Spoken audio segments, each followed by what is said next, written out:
60% more harvest from the same bed, without synthetic fertilizers or pesticides.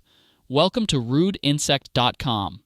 That's the headline grabber, Grant. And the engine behind it is companion planting, pairing crops so they help each other thrive. Think of it as plant friendships with benefits. You get 5 big wins: fewer pests, shared nutrients, better use of space, smarter water use, and a sturdier, more biodiverse mini ecosystem. Pest control alone is a game changer. Marigolds can knock back nematodes near tomatoes and carrots. Herbs like basil and dill pull in lady beetles and parasitic wasps that feast on aphids and caterpillars. Then there's the nutrient handshake. Legumes, peas, beans fix atmospheric nitrogen into the soil. Plant beans alongside corn, and you're feeding that corn while the corn gives the beans a trellis.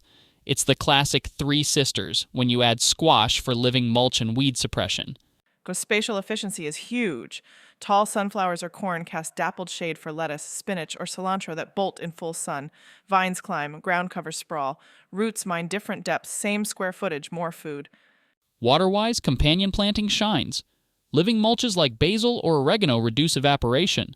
And if you bury a clay pot watering system, an OLA, you deliver water right to roots with almost no waste. Underneath it all, diverse roots build better soil. Different exudates feed different microbes, improving structure and fertility. Healthy soil equals resilient plants and steadier yields.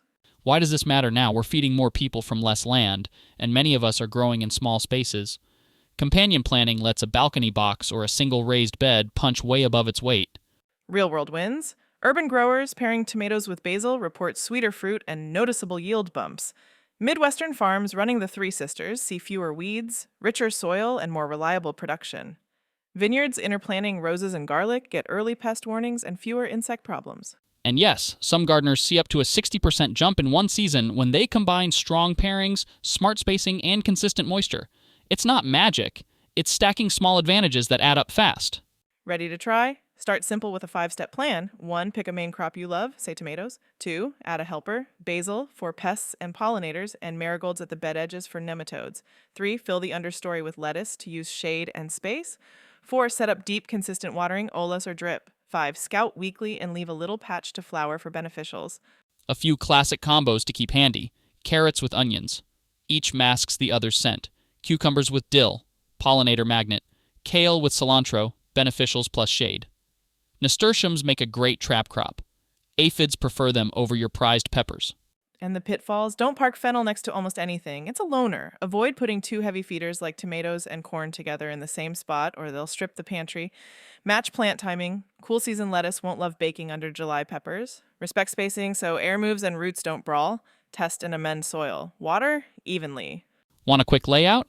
Back row corn, beans planted at the base, middle row tomatoes with basil interplanted. Front row squash or nasturtiums as living mulch with marigolds at the corners. One bed, multiple layers of synergy. Track what you do, note dates on varieties and what blooms when. You'll spot patterns fast, what repels what, and which pairings actually paid rent. Bottom line, pair wisely, water smart, diversify the canopy, and invite the good insects. Do that, and a 60% bump in one season stops sounding wild and starts sounding like your new normal. That's all the time we have for today. Thank you for listening to rudeinsect.com, Conversations with Grant and Fiona.